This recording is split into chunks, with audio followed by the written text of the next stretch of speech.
J'aimerais savoir comment on peut sortir de l'attachement aux histoires de souffrance. Voilà. Très belle question. Merci pour cette question. Sortir aux attachements de l'histoire de souffrance, ça devient simple, bien que c'est sans doute assez exigeant, à partir du moment où on choisit tout d'abord de s'honorer, non à travers sa personnalité, la personnalité qui reste accrochée à toutes les histoires auxquelles on s'identifie, et on pense que je suis toutes ces histoires ou que ces histoires guident ma vie.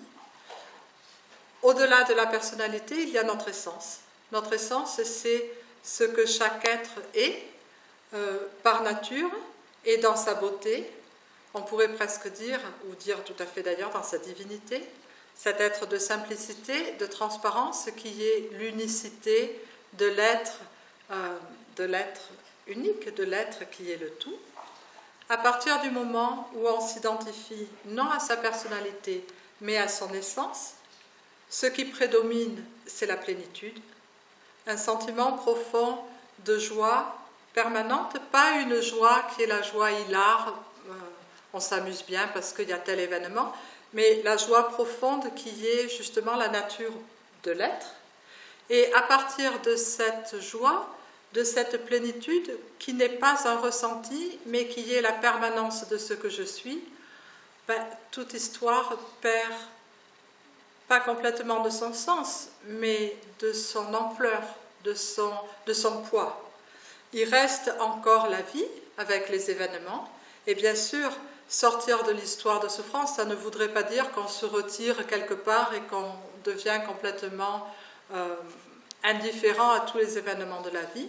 Il reste les événements, mais sauf s'il y a un jugement dessus, un événement est un événement, c'est-à-dire qu'il est neutre et qu'on peut, depuis la plénitude de son essence, agir, c'est-à-dire répondre à l'invitation de cet événement et se positionner et vraiment agir pour prendre les mesures qui sont nécessaires pour établir l'harmonie à tous les niveaux et non réagir.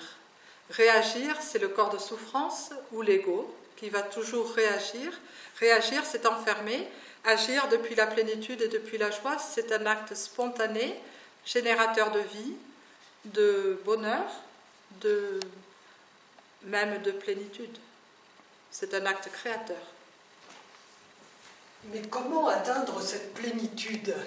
Cette plénitude, ce n'est pas quelque chose qu'on atteint, c'est quelque chose que je suis. Je suis la plénitude. La plénitude, c'est cette infinie simplicité qu'est la vie et qui est l'être, qui est l'infini, qui est l'éternel, qui est ce qui est. On ne peut pas atteindre ce qui est. On ne peut que l'être, c'est notre nature, c'est notre droit de naissance. On peut dire que la plénitude et ce bonheur simple et infini, c'est le droit de naissance de chaque être. C'est pas quelque chose. Les êtres humains ont cru qu'il fallait se battre et contrôler pour retrouver quelque bonheur parce qu'ils ont perdu cette évidence d'être.